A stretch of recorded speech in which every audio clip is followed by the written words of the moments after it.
إن الحمد لله نحمده ونستعينه ونستغفره ونؤمن به ونتوكل عليه ونعوذ بالله من شرور أنفسنا ومن سيئات أعمالنا من يهده الله فلا مضل له ومن يضلل فلا هادي له وأشهد أن لا إله إلا الله وأشهد أن محمدا عبده ورسوله أما بعد فإن خير الحديث كتاب الله وخير الهدي هدي محمد صلى الله عليه وسلم وشر الأمور محدثاتها وكل محدثة بدعة وكل بدعة ضلالة وكل ضلالة في النار. قال الله تبارك وتعالى في كلامه المجيد: يا أيها الذين آمنوا اتقوا الله حق تقاته ولا تموتن إلا وأنتم مسلمون.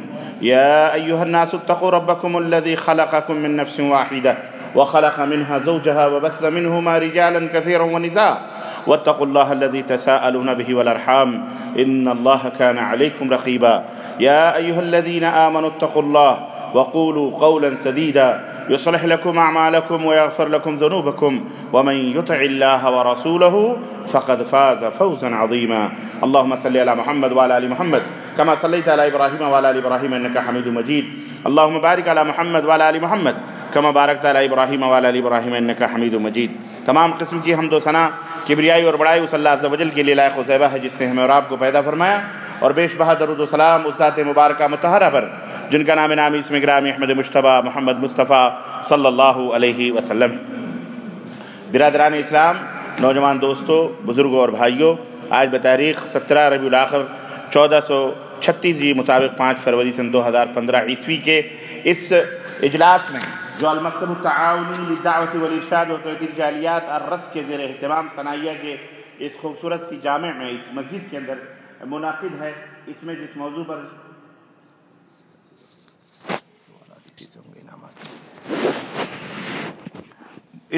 جس موضوع پر مجھے حکم دیا گیا ہے مختصر سے انداز میں آپ حضرات کی خدمت میں گفتگو کرنے کا، وہ موضوع ہے سیرت مصطفیٰ صلی اللہ علیہ وسلم. غور سے اس محاضرے کو، اس لیکچر کو سماعت فرمائیں. اس محاضرے میں سے جیسا کہ ابھی مجھے اطلاع دی گئی ہے کہ آپ سے سوالات بھی کیے جائیں گے، انعامی باؤنڈز بھی ہیں، آپ کو دیے جائیں گے پرائز بھی، اور اسی موضوع سے متعلق آپ سے سوالات ہوں گے. اللہ عز و جل سے دعا ہے کہ اللہ تبارک و تعالی ہمیں اور آپ کو کہنے اور سننے سے زیادہ عمل کی توفیق عطا فرمائے، اور بار الہ ہماری اس مجلس کو مجلس مرحوم بنائے اور بابرکت بنائے، ہماری حاضری کو قبول فرمائے، ہمارے علماء مشائخ کی حفاظت فرمائے، اور اللہ اسی طرح کتاب و سنت کو لوگوں تک عام کرنے کی توفیق عطا فرمائے، اور ہم سب کو اللہ اور اس کے رسول کا متبع و پیروکار بنائے، اطاعت گزار بنائے. آمین یا رب العالمین. دوستو اور بھائیو، سیرت مصطفیٰ صلی اللہ علیہ وسلم کیا ہے؟ ام المومنین عائشہ صدیقہ رضی اللہ تعالی عنہا سے اگر پوچھا جائے تو آپ سے کسی نے جب وہ باحیات تھیں، صدیقہ کائنات سیدنا ابوبکر صدیق خلیفہ اول، خلیفہ راشد اول کی صاحبزادی زوجہ محترمہ نبی کریم صلی اللہ علیہ وسلم کی و مومنوں کی ماں، کسی نے ان سے پوچھا تھا کہ اللہ کے رسول صلی اللہ علیہ وسلم کی سیرت بتاؤ، اخلاق بتاؤ. کہا: اما قرأت القرآن، تو نے قرآن کو پڑھا نہیں؟ پورا قرآن محمد الرسول اللہ صلی اللہ علیہ وسلم کی سیرت ہے، عادت ہے. مطلب اس کا کیا ہے؟ صفحہ صفحہ پلٹتے جائیے، احکام الہی پڑھتے جائیے، محمد الرسول اللہ صلی اللہ علیہ وسلم کو دیکھتے جائیے. مکمل جیسے آئینہ ٹو آئینہ عکس ہوتا ہے اللہ کے نبی، قرآن کا سراپا تھے. جس طرح جو احکامات اللہ نے دیے، جو حکم اور اوامر اور جو نواہی، جن چیزوں سے اللہ عز و جل نے منع کیا، پیغمبر اسلام حضرت محمد الرسول اللہ صلی اللہ علیہ وسلم اس کے اولی ان چیزوں کو نافذ کرنے والے، سب سے پہلے اس کی طرف لپکنے والے اور اس کے اوپر عمل کرنے والے ہمارے اور آپ کے پیارے نبی حضرت محمد الرسول اللہ صلی اللہ علیہ وسلم تھے. آپ کی سیرت طیبہ کی ضرورت ہم کو ہے، اور اس کے بغیر ہم اپنی زندگی نہیں گزار سکتے. اللہ نے ہمیں ایمان رکھنے کا حکم دیا، ایمان لانے کا حکم دیا، نیک بننے کا حکم دیا، صالح بننے کا حکم دیا. اللہ تعالیٰ نے ہمیں متقی بننے کا حکم دیا، پرہیزگار بننے کا حکم دیا. اللہ نے ہمیں نماز پڑھنے کا حکم دیا، روزہ رکھنے کا حکم دیا، صدقہ اور خیرات کرنے کا اللہ رب العزت نے ہم کو حکم دیا، لوگوں کے ساتھ حسن تعامل کرنے کا حکم دیا، بیوی بچوں کے ساتھ اچھی زندگی گزارنے کا حکم دیا.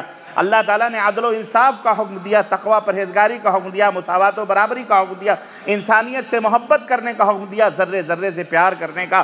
اللہ تبارک و تعالیٰ نے نہ جانے کتنے احکامات قرآن کریم کے اندر بیان فرمائے، لیکن میرے دوستو ان احکامات پہ عمل کرنے کا جو طریقہ ہے، قرآن ہمیں حکم دے رہا ہے، رب العالمین ہمیں حکم دے رہا ہے، اور رحمت للعالمین ہمیں اس پہ چلنے کا ڈھنگ بتلا رہے ہیں، طریقہ بتلا رہے ہیں۔ یہی سیرت ہے کہ آپ اللہ رب العزت نے ہمیں نماز پڑھنے کا حکم ملا قرآن میں، اور اس کے طریقے کہاں ملیں گے ہمیں؟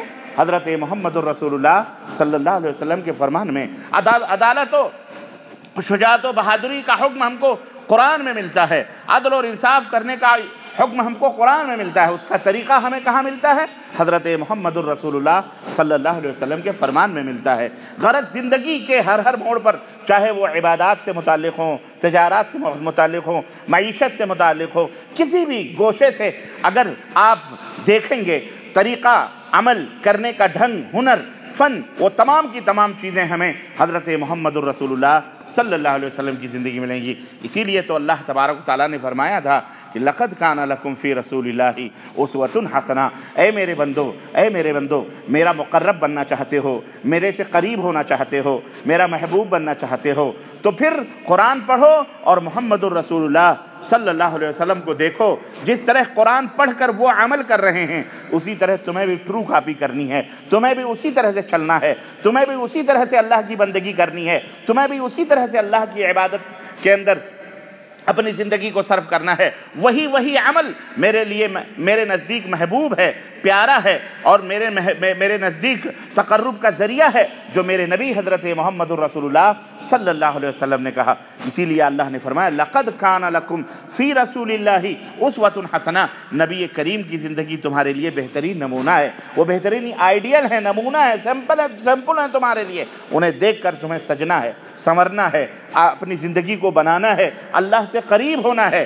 ان سے سرے منہ انحراف کرو گے، ان کی باتوں سے، ان کے اخلاق سے، ان کی تعلیمات سے اگر تم نے انحراف کیا، منہ کو موڑا، اعراض کیا، چشم پوشی کی، یا لایبوبہی سمجھا، کوئی حیثیت نہ دی، تو یاد رکھو قیامت کے دن بھی تمہارا یہی حشر ہوگا کہ تمہاری طرف اللہ نظر رحمت کر کے نہیں دیکھے گا، تم جنت میں نہیں جا سکتے، تمہارا ٹھکانہ جہنم ہو جائے گا۔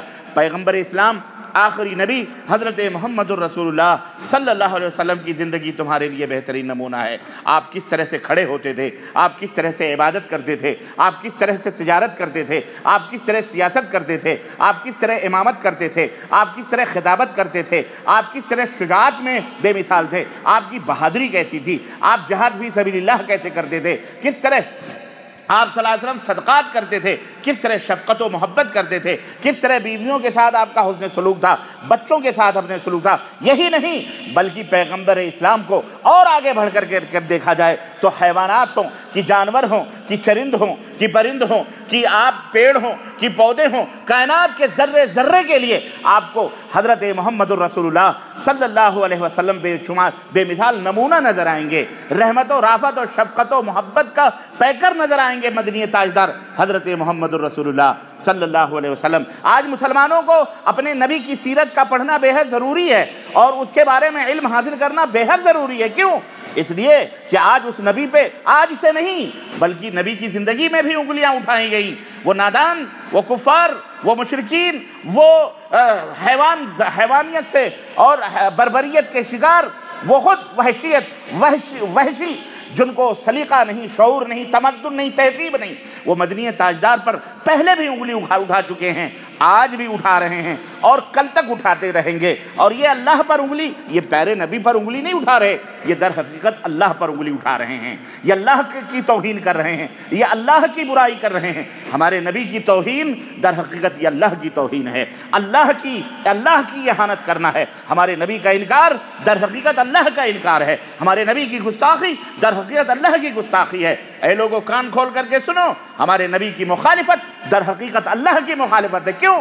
اس لیے کہ ہمارے نبی کی اطاعت و پیروی کرنا در حقیقت اللہ کی اطاعت و پیروی کرنا ہے۔ من یطع الرسول فقد اطاع اللہ، اللہ نے یہ سرٹیفکیٹ ادا فرمائی، اپنے نبی کی شان بیان فرمائی کہ جو رسول کی اطاعت کرتا ہے وہ در حقیقت اللہ کا مطیع و فرما بردار ہوتا ہے۔ اسی سے نتیجہ نکلتا ہے کہ جو رسول کا مخالف ہوگا، جو رسول کی باتوں کو ٹارگٹ بنا کرے گا، جو رسول کی نافرمانی کرے گا، معصیت کرے گا، وہ در حقیقت اللہ کا نافرمان ہے، اللہ کا معصیت کرے گا، اللہ کا گنہگار ہے۔ تو اللہ کے نبی کی سیرت کا معلوم ہونا، اللہ کے نبی کی عادات و اخلاق کا پتہ لگانا، اللہ کے نبی کی پوری زندگی کے گوشوں کو پڑھنا سمجھنا، یہ ہمارے لیے بے حد ضروری ہے۔ اور اتنا ضروری ہے کہ جس طرح سے ایک مچھلی کے لیے پانی ضروری ہے، اسی طرح ایک مومن کے لیے نبی کی سیرت ہونا ضروری ہے، کیونکہ بغیر نبی کی سیرت کے ہم ایک قدم بھی ہم آگے نہیں بڑھ سکتے۔ بڑھ تو سکتے ہیں لیکن وہ ہمارا بڑھا ہوا قدم جہنم کی طرف جا سکتا ہے، اللہ کی طرف نہیں جا سکتا ہے، اللہ کی رضا کی طرف نہیں جا سکتا ہے، اللہ کی محبوبیت کی طرف نہیں جا سکتا۔ اللہ کی رضا اور محبوبیت اگر چاہتے ہو تو رب کا فرمان سنو، قل ان کنتم تحبون اللہ فاتبعونی یحببکم اللہ یغفر لکم ذنوبکم واللہ غفور رحیم۔ اللہ فرماتا ہے اگر تم رب کے محبوب بندے بننا چاہتے ہو اور تمہارا دعویٰ ہے کہ تم اللہ کے محبوب بندے ہو یا تم اللہ سے محبت کرتے ہو، تم دعویٰ کرتے ہو اگر، تو سنو اس دعوے کی دلیل پیش کرو۔ کیا ہے وہ دلیل؟ اے نبی آپ کہہ دو قل، اے نبی آپ کہہ دو، فرما دو، ان کنتم تحبون اللہ، اگر تم اللہ سے محبت کرنے کا دعویٰ کرتے ہو، فاتبعونی، تو اے محبوب کہہ دو تم میری پیروی کرو، میرے پیچھے پیچھے لگو۔ یہ ہے علامت اللہ سے محبت کرنے کی۔ جو جتنا نبی کی سنت سے محبت کرنے والا ہوگا، جو جتنا نبی کی سیرت کو اپنانے والا ہوگا، صرف زبانی طور پر نہیں، زبانی طور پر تو سب دعوے کرتے ہیں، نہ جانے کتنے دعوے کرنے والے ہیں، عملی طور پر بھی اس کے نمونے پیش کرنا پڑیں گے۔ ٹھیک ہے عمل میں ہم تقصیر کر سکتے ہیں، مقصر ہو سکتے ہیں، لیکن کم از کم ہمارا ایمان اس کے اوپر ہونا چاہیے، مخالفت نہیں ہونی چاہیے، معارضت نہیں ہونی چاہیے، اہانت نہیں ہونی چاہیے۔ ہاں ہم اپنے علم کو تھوڑا سمجھتے ہوئے ہم اقرار کریں کہ واقعی یہ چیز ہوگی، ہمیں اس کا پتہ نہیں ہے، عمل کرنے کا جذبہ ہونا چاہیے، پیار ہونا چاہیے، نبی کی سنتوں سے محبتوں سے نفرت نہیں ہونی چاہیے۔ میرے عزیزو، کلمہ لا الہ الا اللہ کی شرطوں میں سے ایک بنیادی شرط یہ بھی ہے کہ اس کلمے سے تمہیں محبت ہو۔ لا الہ الا اللہ محمد الرسول اللہ۔ کلمے کی کتنی شرطیں ہیں؟ کلمے کی کتنی شرطیں ہیں؟ کلمے کی 7 شرطیں ہیں۔ کتنی؟ کلمہ توحید کی 7 شرطیں ہیں۔ آپ زبان سے کہہ بھی دیا لا الہ تو کیا حاصل؟ دل و نظر جو مسلمان نہیں تو کچھ بھی نہیں۔ بہرحال میں آپ کو سمجھانا یہ چاہ رہا تھا، کلمے کی 7 شرطیں مطلب کیا ہے؟ یہ 7 شرطیں ایسے ہی ہیں جیسے چابی کے دندانے ہوتے ہیں۔ یقیناً کلمہ لا الہ الا اللہ یہ جنت کی کنجی ہے، جنت کی چابی ہے۔ اللہ کے رسول نے فرمایا کلمہ توحید، کلمہ لا الہ الا اللہ یہ جنت کی چابی ہے۔ امام حسن بصری کہتے ہیں لیکن سنو، ہر چابی کے دندانے ہوتے ہیں، اگر دندانہ چابی میں نہ ہو تو پھر وہ تالا کبھی نہیں کھل سکتا ہے۔ اسی طرح سے کلمہ لا الہ الا اللہ یہ چابی ہے اور اس کے دندانے 7 دندانے ہیں۔ اس کے کتنے دندانے ہیں؟ 7۔ سب سے پہلا علم جو جہل کے منافی ہے، دوسرا پہلا علم جو جہل کے منافی ہے، اور دوسرا یقین ہو، اس کلمے کا آپ کو مکمل علم ہو۔ اللہ نے فرمایا اپنے نبی سے فَعْلَمْ، قرآن میں اللہ نے فرمایا فَعْلَمْ أَنَّهُ لَا إِلَٰهَ إِلَّا اللَّهُ وَاسْتَغْفِرْ لِذَنبِكَ، اے نبی اس کا علم حاصل کرو۔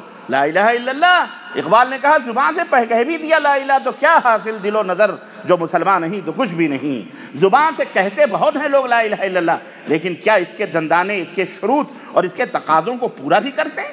ہم نے تو یہ سمجھ لیا، ہمارے لوگوں نے ہم کو یہ پڑھا دیا کہ جناب لا الہ الا اللہ کے لیے جنت میں داخل ہو کے بات ختم، کیونکہ اللہ کے نبی نے فرمایا من قال لا الہ الا اللہ دخل الجنہ، جو لا الہ الا اللہ کے لیے جنت میں داخل ہو گیا۔ میرے عزیزو، اس کا یہ مطلب تھوڑی ہے کہ بس لا الہ الا اللہ زبان سے کہہ دیا اور کچھ بھی کرتے پھرو۔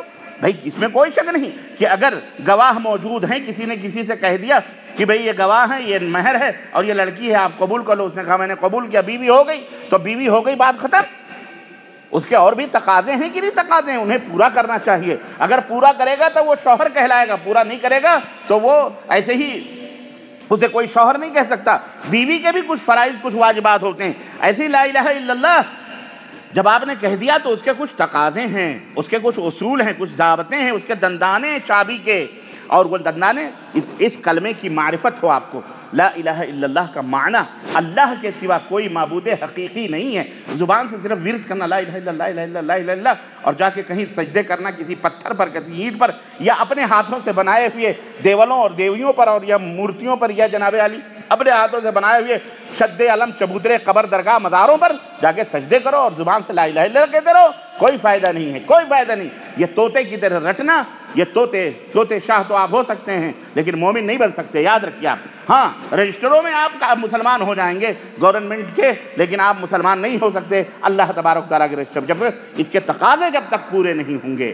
تو اس کلمہ لا الہ الا اللہ کا علم حاصل ہونا، جس کا الٹا جہل ہے، جاہل نہیں رہنا، اسی طرح سے اس کلمہ لا الہ الا اللہ کے اوپر یقین ہونا کہ ہاں اللہ کے سوا واقعی کوئی سچا معبود نہیں ہے، کوئی سجدے کے لائق نہیں ہے، کوئی بھی نظر و نیاز کا مستحق نہیں ہے، کوئی بھی مدد کرنے والا، کوئی بھی ہماری مشکلات کو حل کرنے والا، ہماری ضروریات کو حل کرنے والا نہیں ہے۔ اب اس کا یہ مطلب نہ سمجھیں آپ کہ جناب علی اگر آپ نے کسی سے ایک گلاس پانی مانگ لیا، جیسا کہ آج لوگ مثالیں دے کر کے لوگوں کو گمراہ کرتے ہیں کہ صاحب اگر آپ نے اپنی اماں سے کہہ دیا ایک گلاس پانی دے دو تو آپ مشکل کشا ہو، آپ کی اماں مشکل کشا ہو گئیں۔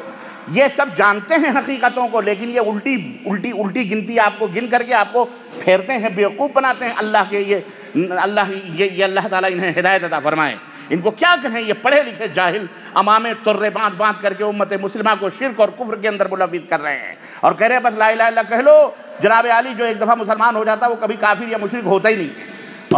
ہم نے کہا واہ، فقہ کی اور دیگر کتابوں میں کتاب جو ہے کیا کہتے ہیں اس کے مرتد کی بحثیں کہ آدمی مرتد ہو گیا، اس کا حکم کیا ہے، آدمی کلمہ پڑھنے کے بعد بھی کافر ہوگا، اس کا کیا، وہ مرتد کے ابواب موجود ہیں، اس کو بند کر دینا چاہیے۔ اس کا مطلب یہ ہے ہرگز نہیں، بلکہ میرے عزیزو آپ یہ سمجھیں کہ آدمی نے وضو بنا لیا تو خلاص اب سیمنٹڈ ہو گیا آپ کا وضو، اب کبھی نہیں ٹوٹ سکتا۔ جیسے وضو ٹوٹتا ہے ایسے ہی کلمہ لا الہ الا اللہ پڑھنے کے بعد میں انسان کا اسلام سے باہر ہو جانا بھی ہوتا ہے۔ کچھ ایسے اعمال، کچھ ایسے حرکات ہوتے ہیں، یہ نہ سمجھو کہ آپ نے کلمہ لا الہ کہہ لیا تو خلاص آپ نے رجسٹری کرا لی اللہ کی، ہاں آپ کچھ بھی کرتے رہو آپ کافر نہیں ہوں گے۔ استغفر اللہ، یہ کس نے کہہ دیا؟ اللہ نے تو قرآن میں ایسے لوگوں کو فرمایا کہ یہ کافر ہو گئے، قد کفرتم بعد اسلام لانے کے بعد بھی تم کافر ہو گئے ہو۔ ان منافقین کے بارے میں اللہ تعالیٰ نے آیت نازل فرمائی جنہوں نے نبی صلی اللہ علیہ وسلم کی شان میں گستاخیاں کی تھی۔ تو اگر کلمہ پڑھنے کے بعد میں ایسے ہی آدمی مسلمان ہی رہے، کافر نہ ہو، تو اللہ نے قرآن میں کیوں یہ فرمایا؟ تو یہ سب بھول بھلائیوں میں نہ رہو بھیا، اچھی طرح سے سمجھو، دین کو سمجھو۔ اللہ تعالیٰ نے آپ کو یہ فرصت دی، یہ موقع دیا ہے، یہ وقت دیا ہے۔ روزیاں کمانا ایک جانور بھی کھاتا ہے پیتا ہے، بلی بھی، چرند پرند بھی کھاتے پیتے ہیں۔ اللہ نے ایک اچھی جگہ آپ کو لا کے رکھا ہے، کتاب و سنت کو سمجھو، اس کو پڑھو، علم حاصل کرو۔ علماء ہیں، مکتب جالیات ہے، الحمدللہ دعویٰ سینٹرز ہر زبان کے اندر موجود ہے۔ اگر سستی کرو گے، کاہلی کرو گے، اللہ کے یہاں آپ پکڑے جاؤ گے۔ ہم تو آپ تک پہنچا رہے ہیں اللہ کی باتوں کو، اور ہم کسی کے دل میں ان باتوں کو نہیں اتار سکتے۔ اللہ جس کو چاہے یہ دولت ہدایت عطا فرمائے، وہی خوش نصیب اس دولت کو پا سکتا ہے، اور بد نصیب وہ ہے جو ہر آدمی کے پیچھے دوڑتا پھرے، آدمی کو اور اپنی عقل، اپنے دماغ کو استعمال نہ کرے، تعصب کرے۔ بد نصیب وہ ہے جو اندھا بن کر کے کسی کے پیچھے چلے، خوش نصیب وہ ہے جو قرآن و سنت کی لائٹ میں اور روشنی میں کسی کے پیچھے چلنے کی کوشش کرے، کیونکہ اس کے رہبر و رہنما اور اس کے قائد رب کا قرآن ہے اور محمد الرسول اللہ صلی اللہ علیہ وسلم کا فرمان ہے۔ جس طرح سے اس کو صحابہ نے سمجھا اسی طرح سمجھو۔ تو کلمہ لا الہ الا اللہ کے شروط ہیں، ان کو مولانا سے آپ سیکھیے گا، پڑھیے گا۔ میں آپ کو وہ بتلانا مقصد نہیں ہے، میں اس میں ایک پوائنٹ مجھے بتلانا مقصد تھا، لیکن میں آپ کو گنا دیتا ہوں۔ ایک ہے علم، اور دوسرا ہے یقین، اور تیسرا ہے اخلاص، یعنی اس کلمے کا یقین ہو۔ تیسرا ہے اخلاص، ریاکاری نہ ہو، دکھاوا نہ ہو، سمجھ رہے؟ اور چوتھا قبول ہے۔ چوتھا کیا ہے؟ قبول کرنا، یعنی اس کلمے کو دل سے تسلیم کرنا، قبول کرنا۔ اور پانچواں اطاعت کرنا، اس کلمے سے کے تقاضے کو دل سے ماننا، اس کے لیے جو ہے کیا کہتے ہیں اطاعت اور فرمانبرداری کرنا۔ اور چھٹا محبت، اس کلمے سے محبت کرنا، اس کلمے سے محبت کرنا، اور اس کلمے سے محبت کے ساتھ ساتھ جو بھی کلمہ پڑھنے والے ہوں ان سے بھی محبت کرنا، کلمے سے بھی محبت کرنا، کلمہ پڑھنے والوں سے بھی، اور جو اس کلمے لا الہ الا اللہ کے یعنی اس توحید کی طرف لوگوں کو دعوت دیں ان سے بھی محبت کرنا۔ یہ تینوں پوائنٹس اسی کے اندر شامل ہیں۔ اسی طرح میں وہی بتا رہا تھا کہ نبی کریم صلی اللہ علیہ وسلم کی سیرت مبارکہ کا مفہوم یہ نہیں ہے کہ صرف آپ سیرت کریں اور جناب علی کھانے پینے کے عادات اور اطوار نبی صلی اللہ علیہ وسلم کے سنت کے مطابق کریں، اور آپ کا ایمان اور آپ کا عقیدہ خلال کے اوپر تو دسیوں محاضرے لیکچرز ہو رہے ہیں، سرمے کی فضیلت پر تو آپ کو 50 کتابیں لکھ رہے ہیں، جوتا دائیں طرف بائیں طرف پہنا جائے اس کے اوپر تو جناب علی 50 لیکچرز ہو رہے ہیں، زلفیں کیسی ہونی چاہیے، آپ کا جو ہے کیا کہتے ہیں لباس اور کیسے ہونا چاہیے، آپ یعنی یہ تمام سب چیزوں کے اوپر تو گفتگو ہو، آپ کے حسن اور جمال کے تذکرے ہوں، آپ کے ہونٹوں اور آپ کے دانتوں کا تذکرہ ہو، آپ کے چال اور ڈھال کا تذکرہ ہو، لیکن اصل جو دعوت اللہ کے نبی صلی اللہ علیہ وسلم کا آنے کا جو مقصد تھا، جو منصبے جو مقصد تھا رسالت کا، جو ہدف تھا رسالت کا، جس کے لیے پیغمبر اسلام اس دنیا کے اندر بھیجے گئے، اور جو آپ صلی اللہ علیہ وسلم کی اصل دعوت تھی، اس دعوت کو لوگوں کے سامنے بیان ہی نہ کیا جائے، اسے آپ کے لوگوں کے سامنے رکھا ہی نہ جائے، اس سیرت کو لوگوں کے سامنے نہ رکھا جائے۔ کیوں؟ اس کے کچھ بھی وجوہات ہو سکتے ہیں، کہیں ایسا تو نہیں، یہ بھی وجہ ہو سکتی ہے کہ اگر نبی کی سیرت بیان ہوگی تو ہماری پولیں کھلیں گی، نبی کی سیرت بیان ہوگی تو ہمارے راز فاش ہوں گے، نبی کی سیرت بیان ہوگی تو ہمارے بہت سارے وہ حرکات اور سکنات جو قرآن و سنت کے خلاف ہیں لوگ پوچھیں گے کہ مولانا سیرت تو یہ بتلا رہی ہے، آپ کا کردار تو یہ بتلا رہا ہے، سیرت تو یہ کہہ رہی ہے، آپ کا عمل تو یہ بتلا رہا ہے، سیرت تو یہ کہہ رہی ہے، آپ کا کردار تو یہ دنیا کے سامنے آ رہا ہے، سیرت یہ کہہ رہی ہے، سیرت یہ کہہ رہی ہے کہ اسلام کو اسی طرح سے تسلیم کرو جتنا ہم نے دیا ہے، نہ اس سے کم کرو نہ اس سے زیادہ کرو، اگر ایسا کرو گے مجھ سے ملاقات ہوگی تو میرے ساتھ تمہارا حشر ہوگا۔ سیرت تو یہ کہہ رہی ہے، لیکن تم نے نہ جانے کن کن چیزوں کو دین کا حصہ بنا کر کے اسلام کے اندر جوائنٹ کر دیا ہے، نہ جانے کن کن چیزوں کو۔ سیرت یہ کہہ رہی ہے کہ پیغمبر اسلام فرما رہے ہیں کہ لعن اللہ الیہود والنصارى اتخذوا قبور انبیائہم مساجدا۔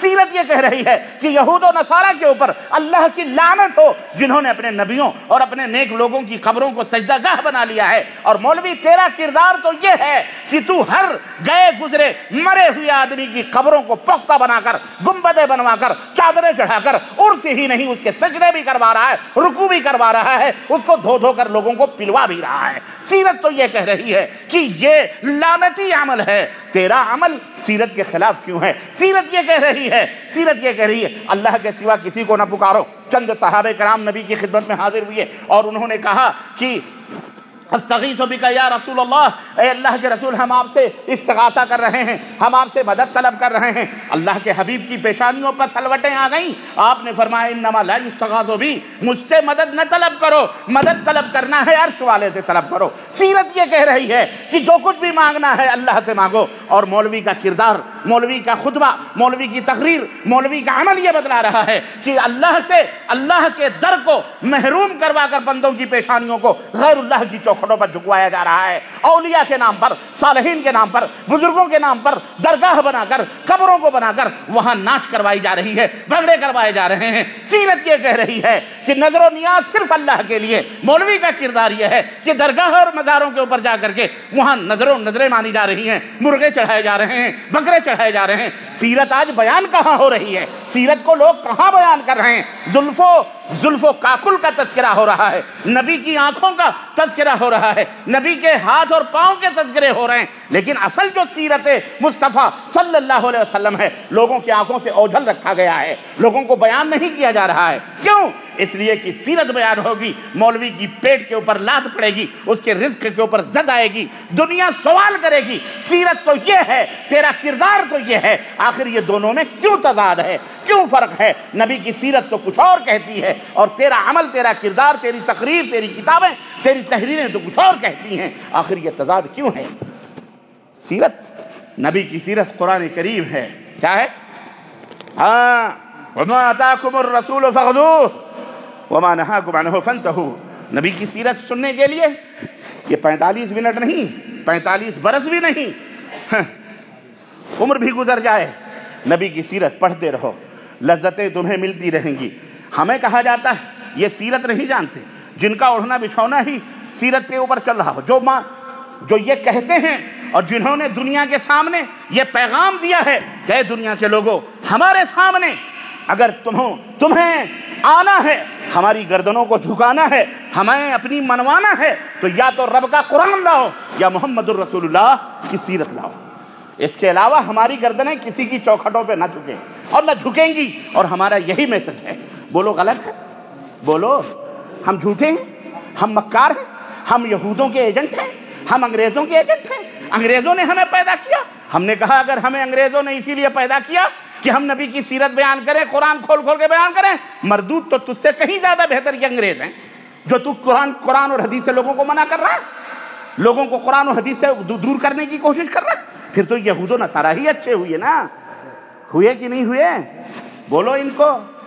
اللہ اکبر. خرد کا نام چنو رکھ دیا، جنو کا خرد. جو چاہے آپ کا حسن کرشمہ ساز کرے، آپ نبی کی سیرت سنیں. آپ کو میں اس مختصر سے وقت میں پوری سیرت تو نہیں بیان کر سکتا، لیکن آپ کو میں ایک آئیڈیا بتاتا ہوں. سونے سے پہلے عہد کرنا، وعدہ لیتا ہوں میں تم سے کہ سونے سے پہلے جب تم بسترے پہ جاؤ، سونے سے پہلے باوضو ہو کر، اور توفیق ہو تو 2 رکعت سنت پڑھ لینا. سونے سے پہلے ایک کتاب ہے، جو بہت ساری سیرت کے موضوع پر کتابیں ہیں، لیکن عالمی طور پر اردو زبان میں جس کتاب نے ایوارڈ حاصل کیا ہے مملکت سعودیہ عربیہ سے، الرحیق المختوم، مولانا صفی الرحمن مبارک پوری رحمۃ اللہ علیہ کی کتاب ہے. بہت نایاب، بڑی بے مثال، عام فہم ترجمہ. عربی میں تھی، شیخ محترم رحمہ اللہ نے اس کا ترجمہ بھی کیا اردو میں. اس کو اگر نہیں ہے، مولانا ہیں یہاں، مولانا شاہد صاحب مدنی، آپ ان سے حاصل کریں، منگوائیں، خرید کر اپنے گھروں میں رکھیں، اپنے سرہانے رکھیں. سونے سے پہلے جب آپ بستروں پہ جائیں، آپ ایک صفحہ ہی صحیح اللہ کے نبی کی سیرت طیبہ کا مطالعہ ضرور کریں گے انشاءاللہ تبارک.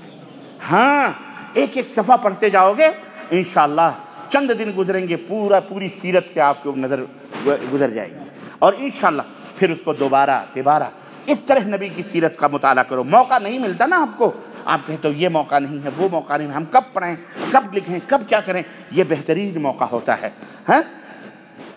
کہ جب آپ سوئیں تو آپ کی آنکھوں کے سامنے نبی کائنات کی سیرت پڑھتے پڑھتے آپ سو جائیں، اور اس کے بعد صبح اٹھیں تو وہی تازگی اور وہی چیز. تو نبی کی سیرت کا اس طرح سے بھی آپ مطالعہ کریں، پڑھنے کی کوشش کریں میرے عزیزو.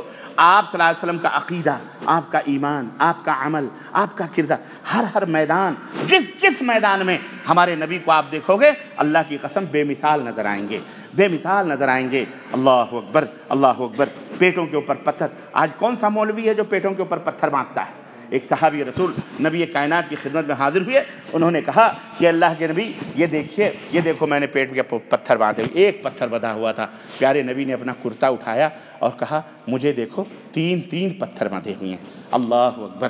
یہ سیرت نہیں بیان ہوتی. مولوی کو تو بغیر مرغے اور مسالے سے نوالا ہی ہضم نہیں ہوتا، بغیر حلوے اور ماڈھے. تم نے بھی خوب چکر میں چلایا ہوا ہے.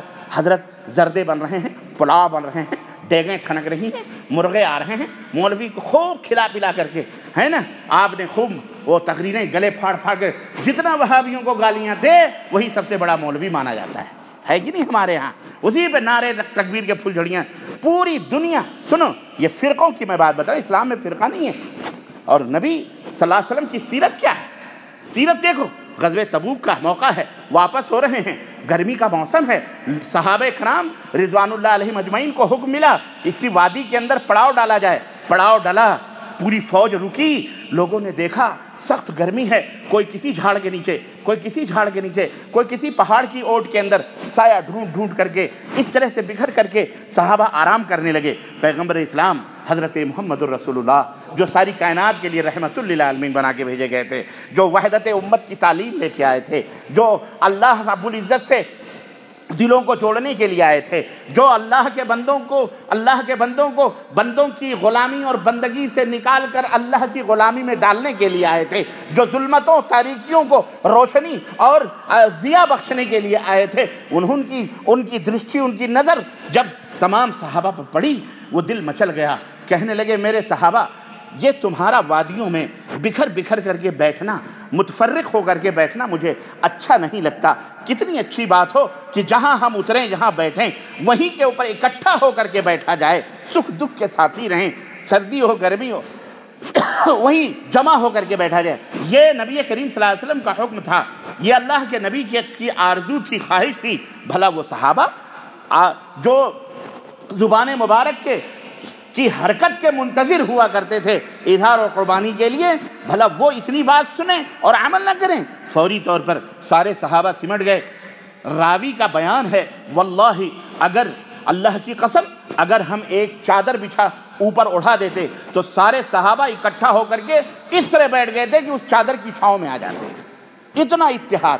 آج ان کا اس طرح تفرق، اس طرح بکھر کے بیٹھنا پیارے نبی کو، حالانکہ وہ بکھر کے بیٹھنا کسی دشمنی پہ مبنی نہیں تھا، کوئی عداوت نہ تھی، کوئی تعصب نہ تھا، کوئی بغض نہ تھی، کسی قسم کا کینہ کپٹ دلوں کے اندر نہ تھا، بلکہ مصلحت یہ تھی کہ کہیں کہیں جا کر کے سائے میں بیٹھیں۔ ان اپنے مفاد کے لیے وہ بیٹھے ہوئے تھے، لیکن اللہ کے نبی کو یہ بھی گوارا نہیں ہوا۔ آج ہم لا الہ الا اللہ محمد الرسول اللہ پڑھتے ہیں، ہماری مسجدیں الگ ہیں، ہمارے گھر الگ ہیں، ہمارے رشتے ناطے الگ ہیں، ہمارے کھانے پینے الگ ہیں، بلکہ یہاں تک کہ میں آپ کو کیا بتاؤں، فرقے ہو گئے، سارے فرقے ایک دوسرے کو کافر سمجھتے ہیں۔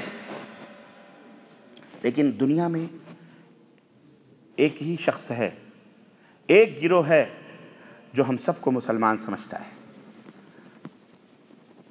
بتاؤ وہ اچھا ہے یا برا؟ بولو، اچھا ہے؟ اگر آپ ابھی سنو گے تو آپ کو اعوذ باللہ استغفر اللہ۔ ہم سب فرقے مسلمان ایک دوسرے کو کافر کہتے ہیں اور بغیر کافر کہے ہوئے ہمارے پیٹوں کو ٹھنڈک نہیں پہنچتی۔ ہم سب ایک مسلمان ہیں، پھر بھی ایک دوسرے کو کافر کہتے ہیں۔ لیکن دنیا کا ایک کافر ہے جو سب کو مسلمان سمجھتا ہے۔ نہیں سمجھ میں بات آئی؟ کافر بولو، سب کو مسلمان سمجھتا ہے کہ نہیں سمجھتا ہے؟ بولو، سب اپنے علاوہ سب کو مسلمان سمجھتا ہے۔ وہ ایک کافر سب کو مسلمان سمجھتا ہے، اور تم مسلمان ایک دوسرے کو کافر کہتے ہوئے نہیں تھکتے ہو۔ اب میں نہیں پوچھوں گا اچھا ہے یا برا ہے، فیصلہ لینے کی ضرورت نہیں ہے۔ افسوس کی بات ہے کہ وہ اسلام جو لوگوں کو کفر سے نکالنے کے لیے آیا تھا، جو بندوں کی غلامی سے نکال کر اللہ کی غلامی، مخلوق کی بندگی سے نکال کر خالق کی بندگی کے لیے آیا تھا، آج اس اسلام کو لوگوں نے کافر بنانے کے لیے استعمال کرنا شروع کیا ہے۔ کیا اچھی بات تھی کہ اگر ہم لوگوں کو مسلمان بناتے۔ پہلے زمانے میں مسلمان کیسے بنتے تھے؟ بولو، نبی کریم صلی اللہ علیہ وسلم کی خدمت میں حاضر ہوتے، کہتے اشہد ان لا الہ الا اللہ واشہد ان محمد رسول اللہ، میں گواہی دیتا ہوں کہ اللہ کے سوا کوئی سچا معبود نہیں اور آپ اللہ کے رسول ہیں۔ تعلیم حاصل کرتے، مسلمان تھے کہ نہیں تھے؟ بالکل سیدھا سادہ معاملہ تھا۔ کتنی اچھی بات تھی۔ آج ایسا مسلمان کیوں نہیں بنتے لوگ کہ قرآن پڑھیں، نبی صلی اللہ علیہ وسلم کی سیرت کا مطالعہ کریں، نبی صلی اللہ علیہ وسلم کی سنت کو پڑھیں، نبی کی سنتوں کے اوپر عمل کریں؟ کیوں نہیں بنتے؟ کیوں لوگوں کو تکلیف ہو رہی ہے؟ نبی صلی اللہ علیہ وسلم کے پیچھے چلنے پہ تکلیف ہے، فرقہ بنانا فرض ہے، جماعت گروہ بندیاں واجب ہیں، لوگوں کو ڈیوائیڈ کرنا یہ ضروری ہے؟ بولو، پھر کیوں آپ ڈیوائیڈ کیے ہوئے ہو؟ کیوں آپ نے مسجدیں بنا بانٹی ہوئی ہیں؟ آؤ، سیرت ہم کو یہ بتلاتی ہے کہ محمد الرسول اللہ صلی اللہ علیہ وسلم کو اپنا مقتدی، اپنا پیشوا، اپنا رہبر، اپنا رہنما مانتے ہوئے نبی کائنات کی احادیث مبارکہ کو اس طرح سے سمجھ کر عمل کرو جس طرح صحابہ کرام رضوان اللہ تعالی علیہم اجمعین نے عمل کیا، تابعین نے عمل کیا، ائمہ نے عمل کیا، محدثین نے عمل کیا، الحمدللہ رضی اللہ عنہم ورضوا عنہ کی سندیں لے کر کے اس دنیا سے گئے۔ اگر آج بھی آپ اللہ کی رضا چاہتے ہو، اللہ کی خوشنودی چاہتے ہو، اللہ رب العزت کا قرب چاہتے ہو، تمہیں پلٹنا پڑے گا، دیکھو دنیا جتنا آگے بڑھ رہی ہے اس دنیا کو ترقی یافتہ کہا جاتا ہے، لیکن ہمارا دین، ہمارا اسلام آگے بڑھ کے ترقی نہیں کرتا، جتنا پیچھے جائے گا اتنے ہی ترقی یافتہ ہم کہلائے جائیں گے، اتنے ہی متمدن کہلائے جائیں گے، اتنی ہی ورجنالٹی ہمارے اندر آئے گی، اتنے ہی ہمارے اندر چمک اور دمک اور رونق آئے گی، اتنی ہی تاثیر ہمارے ایمان کے اندر پائی جائے گی۔ جتنا ہم پیچھے پلٹیں گے، جتنا ہم اپنے نبی سے قریب ہوتے جائیں گے، نبی کے عہد نبوت سے، عہد صحابہ سے قریب ہوتے جائیں گے، اتنا ہی ہمارے اندر ترقی اور ہمارے اندر اللہ رب العزت تک پہنچنے کا جذب سب کچھ پیدا ہوگا۔ میرے بھائیوں، میرے عزیزوں، میرے دوستوں، نبی کائنات صلی اللہ علیہ وسلم کی سیرت کا احاطہ کرنا دریا کو کوزے کے اندر بھرنے کے برابر ہے۔ میں کس میدان میں آپ کو لے کے چلوں؟ آج نبی کائنات صلی اللہ علیہ وسلم کے اوپر انگشت اٹھائی جا رہی ہے، انگلیاں اٹھائی جا رہی ہیں اور اٹھائی جاتی رہیں اور اٹھائی جائیں گی۔ اس میں ہمیں پریشان ہونے کی ضرورت نہیں ہے، نہ ہمیں جذباتی ہونے کی ضرورت ہے، بلکہ اللہ سے ہمیں دعا کی ضرورت ہے کہ اللہ ایسے لوگوں کو ہدایت دے۔ آج یہ زبان کھول رہے ہیں، کل تو انہوں نے پتھروں سے پیارے نبی کا استقبال کیا تھا۔ یہی وہ لوگ تھے جنہوں نے اونٹوں کی اوجھڑیاں ڈالی تھیں، یہی وہ لوگ تھے جنہوں نے نبوت کے بیٹیوں کو طلاق دلوا کر گھروں کے اندر جوان بیٹیوں کو لا کے بٹھایا تھا، یہی وہ لوگ تھے جنہوں نے گردنوں کے اندر رسیاں باندھی صحابہ کرام رضوان اللہ علیہم اجمعین کے، نبی ہی کو نہیں نبی کے ماننے والوں کو بھی اذیتیں پہنچائیں، دکھ پہنچایا، پھانسی سولیوں کے اوپر لٹکایا۔ یہ کوئی نئی بات ہمارے لیے نہیں ہے، بلکہ الحمدللہ آج کے زمانے میں کہ اگر کوئی ایک تماچا ہم کو مارتا ہے تو دوسرا تماچا ہمارا کھڑا ہوا رہتا مارنے کے لیے، یہ اللہ کا شکر ہے۔ لیکن وہ زمانہ تو وہ تھا کہ جہاں اگر تماچے پڑے تو دوسرے ہاتھ بھی مفلوج ہو جاتے تھے، نہیں مارنے کی سکت اور قوت رہتی تھی۔ وہ غربت اور افلاس کا زمانہ تھا، وہ بے بسی بے کسی کا زمانہ تھا کہ صحابہ کرام رضوان اللہ علیہم اجمعین کو مکے کی گلیوں کے اندر سنگریزوں کے اوپر اور جناب علی گرم پتھروں کے اوپر سلا کر کے گھسیٹا جاتا تھا، گلے میں رسی باندھ کر کے بلال حبشی کو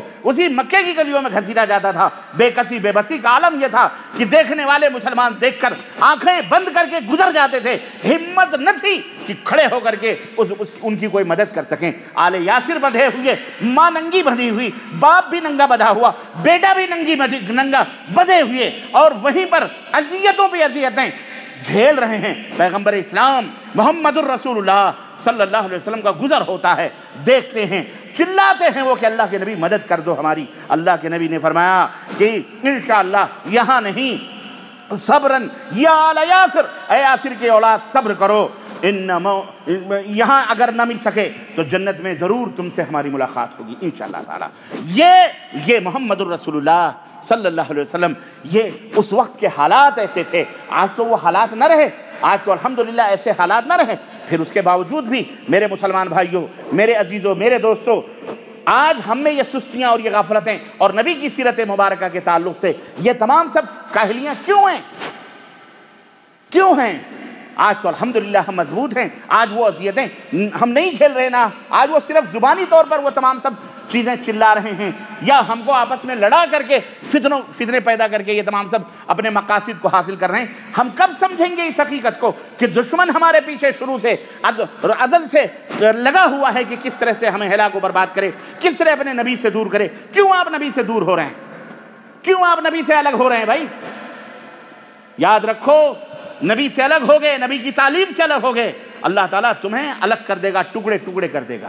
آج یہ ٹکڑے ٹکڑے ہونے کا سبب یہی ہے، آج یہ فرقے بندی جماعتوں کا سبب یہی ہے، آج مسجدوں کے اندر تقسیمات کا سبب یہی ہے، آج اپنے ملکوں کے اندر بندربان جو ہو رہی ہے، جلسے کانفرنس، یہ وہ دنیا بھر، ہر فرقہ کلو، ہر حزب، ہر جماعت اپنی اپنی طرف بلا رہی ہے۔ اس کی وجہ یہی ہے کہ نبی کی سیرت وہاں نہیں دکھلائی دیتی۔ سیرت النبی ہے، سیرت کا جلسہ ہے، اس کے تحت ڈینس ہو رہا ہے، نبی کا نام ہے، میلاد النبی کے نام پہ جشن ہو رہا ہے، کیا ہے یہ؟ نبی کی تعلیمات کا مذاق اڑایا جاتا ہے۔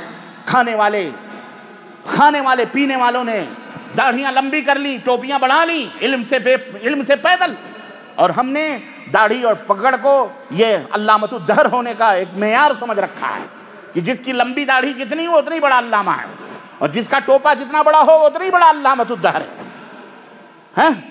اس دستار کی تحقیق بھی بہت ضروری ہے۔ سمجھو ذرا اس حقیقت کو مسلمانوں، نہیں سمجھو گے تو مٹ جاؤ گے۔ قرآن و سنت کے آئینے میں سب کو پرکھو، ترازوؤں کے اوپر رکھو۔